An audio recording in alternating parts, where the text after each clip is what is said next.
Assalamu alaikum wa rahmatullahi wa barakatuhu. We will now take up serial number 018 of the series Defeat the Shaitan. Innal hamdulillah nahmaduhu wa nasta'inuhu wa nastaghfiruhu wa nu'minu bihi wa natawakkalu alayhi wa na'udhu billahi min shururi anfusina wa min sayyiati a'malina. من يهده الله فلا مضل له ومن يضلله فلا هادي له ونشهد أن لا إله إلا الله وحده لا شريك له ونشهد أن محمدا عبده ورسوله.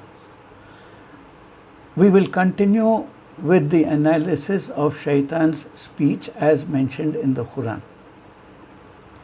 Iblis threatens the children of Adam over and over and over again, brings them to the edge of destruction, always telling them that he is their guide, he is their well-wisher and he is their friend. And when the destruction takes place, he puts them into despair, runs away saying that he fears Allah. His threats are not empty. He follows through with these threats.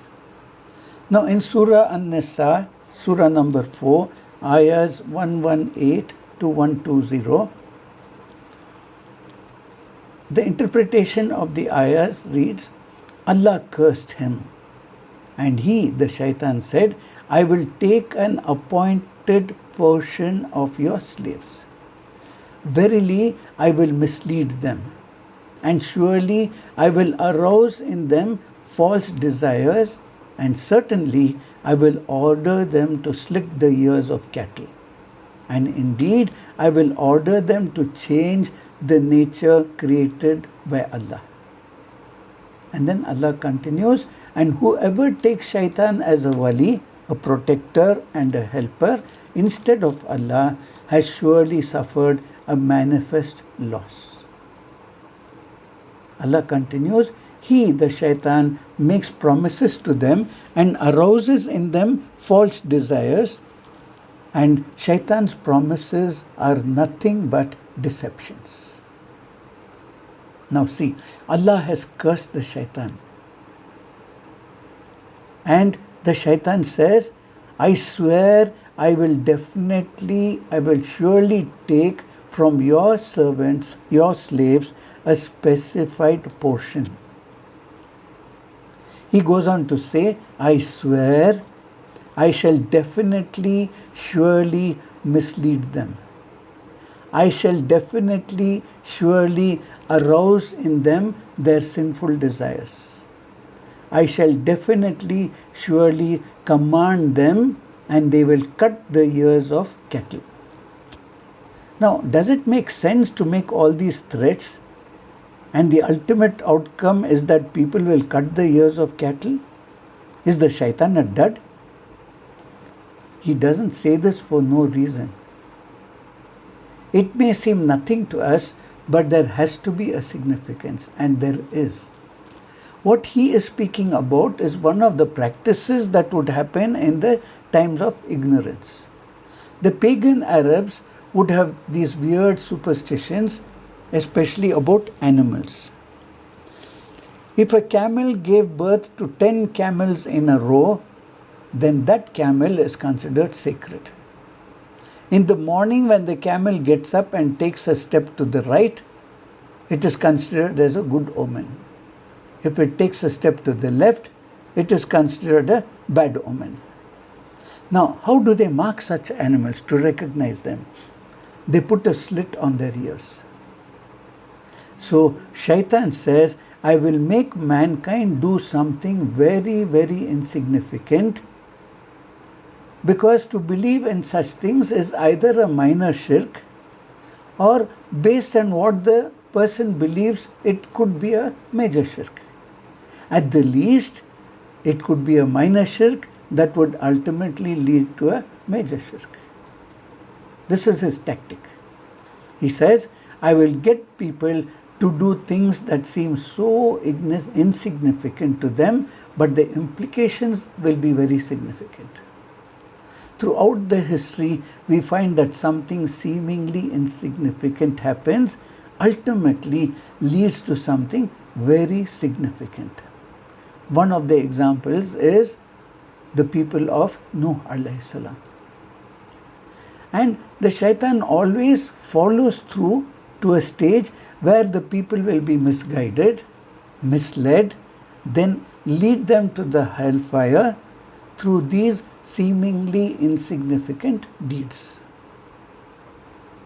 So we have to be very careful when we consider a certain deed as insignificant, because there's always a danger that it would ultimately lead to something which is very significant.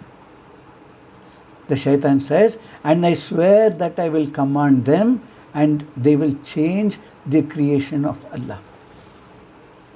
The physical changing and harming the creation. Putting gaps between one's teeth. Tattoos. Botox, cosmetic surgery, etc. These days tattoos are so common, it is considered as normal. I have seen people who have been piercing the tongue and attaching a stud or some such thing to the tongue. What was not done earlier now becomes the in thing. And all these things become normalized, and people get desensitized in changing the creation of Allah. From being a creation that worships the Creator to worshipping the creation of Allah. Our fitra, conscience, is designed to worship Allah. We are designed and programmed to know that there is a Creator. That Creator is Allah, and the one who is to be worshipped. As time goes on, we see that this fitra gets corrupted and people start worshipping the sun, the moon, etc., and even people. So Allah says those who take the shaitan as an ally, a wali, other than Allah, have suffered a great and clear loss. And Allah says the shaitan makes promises to them and arouses in them their sinful desires, and the shaitan promises them nothing but deception. Okay. Going through all this, what can we tell about the shaitan's personality? What can we tell about the way he acts? Why does he do certain things? Let's analyze this part. He is very charismatic con artist. He knows your pain points. He knows your pressure points. He knows your weaknesses. He takes advantage of your low iman. He tries to deceive you, making you think that there is something good in what he says, but finally he leaves you and leads you to despair. When he can't con you, he becomes very arrogant. He's patient, of course. He's not impulsive. He's willing to take his own sweet time. One thing is, he works smarter than hard. His goal, his aim is do little to get the most out of it. Now, people don't either realize or they misjudge him when he adopts his tricks. He's a sadist. He not only wants to destroy you, but wants to make sure you suffer more even before we really suffer. The ultimate way of suffer is total despair. He's a narcissist, very sure of himself. He doesn't play around. He knows what he's doing. He has delusions of grandeur, standing in front of Allah, not only questioning Allah, challenging Allah, and also trying to say that he knows better than Allah.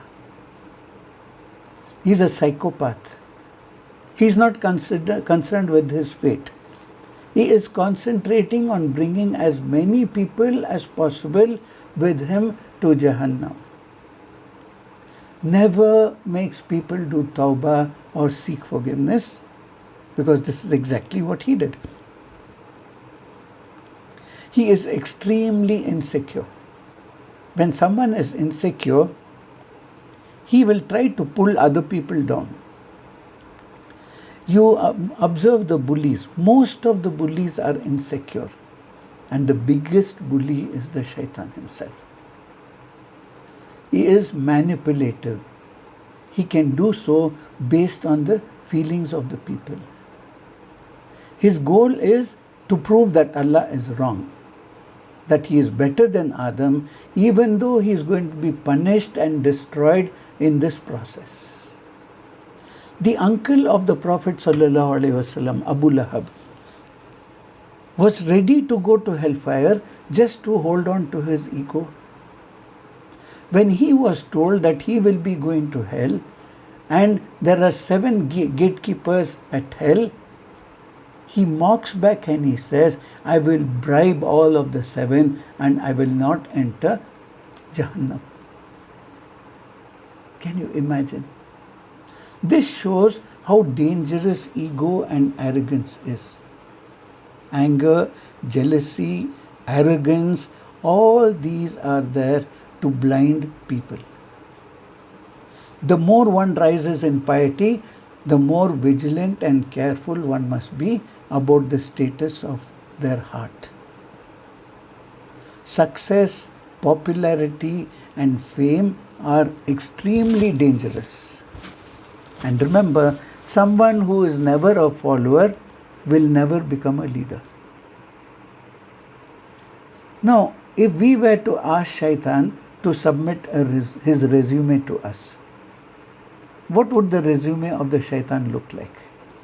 What would the Shaitan put onto his resume? At the top of his resume, his name will be Iblis, meaning one who has despaired. As the last name, he may put his name as Ar-Rajim, the outcast, the one who has been thrown out. Now we know the type of person we are going to deal with. Now, what will he indicate as his professional goal? He would write, it is my professional goal, part of my existence, my purpose in being, to condemn every single child of Adam and Hawa to the hellfire. To make sure that I stay with them, I stick with them until they have found a place in hellfire. He does mean every single person. Just look around and see, and you will find that Shaitan has taken an oath to put everyone in the hellfire. It may be a person from your family, na'udhu billah, every person, any person you have met, every person that you have ever heard of, every person who lived throughout history. It is part of Shaitan's goal that they all end up in hellfire. Let us take a look at ourselves, our life, and what we have been through. There is no doubt that the Shaitan has taken a vow to send us to the hellfire. Na'udhu billah. He will not stop. He will work tirelessly. He will be persistent in putting every effort to achieve his goal. If you were to ask him what his qualifications are, he would probably laugh at us and say, if you want to know my qualifications, here are some of them.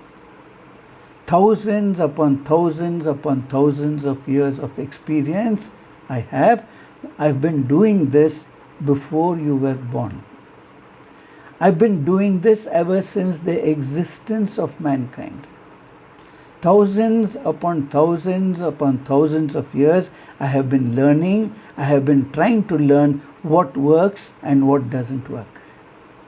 Thousands upon thousands upon thousands of years I have been studying you, learning about your desires. Again, thousands upon thousands upon thousands of years I have been learning about your fears, insecurities, your strengths and weaknesses. This is not referring to you in particular, but referring to mankind. And then he says, I have no doubt I will use them against you.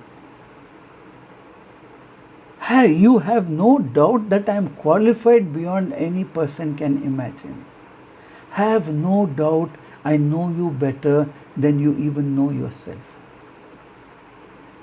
I have been with you since the moment you were born. How dare you ask me about my qualifications? I am more qualified for this job than anyone else. The next question would be, what are his accomplishments? The shaitan would laugh once again. You don't know what my accomplishments are? Look around you. Look at the people around you. Look at the society. How many of them are leading their lives in obedience of Allah? Look at the people in your own life. How many have submitted themselves to Allah? How many of them are obeying the commandments of Allah? How many of them are neglecting the very basics of the commandments of Allah? How many people? Okay, let's not look at them. Let's look at those who are Muslims, who claim to be my enemies, who claim to know me, those who claim to have the tools to fight me. The shaitan asks, how many of you, O Muslims, have really protected yourself from me? How many of you, O Muslims, are free from my influence? How many of you, O Muslims, pray 5 times a day, which is the basic requirement of your religion? If you ask me about my accomplishments, the shaitan says, look around you, the society. How many people have ever defeated me? And beyond that, you still want to know what my accomplishments are? Think of how many people have already been sent to the hellfire. Think of the trillions of people who have existed, who have already passed away and now are on the way to the hellfire. The shaitan says, that is who I am, the shaitan. That is why when Allah describes the shaitan, Allah doesn't use light terminology. He doesn't say shaitan is a bad guy, nor does Allah say shaitan is not nice. Allah doesn't say be careful, but Allah says shaitan is your enemy. Surah Fatir, Surah number 35, Ayah number 6. The interpretation reads, surely shaitan is an enemy to you. So take him, treat him as an enemy. He only invites his followers that they may become the dwellers of the blazing fire. Now Allah defines for us what our relationship with the shaitan is supposed to be. He has to be viewed by us as a constant threat.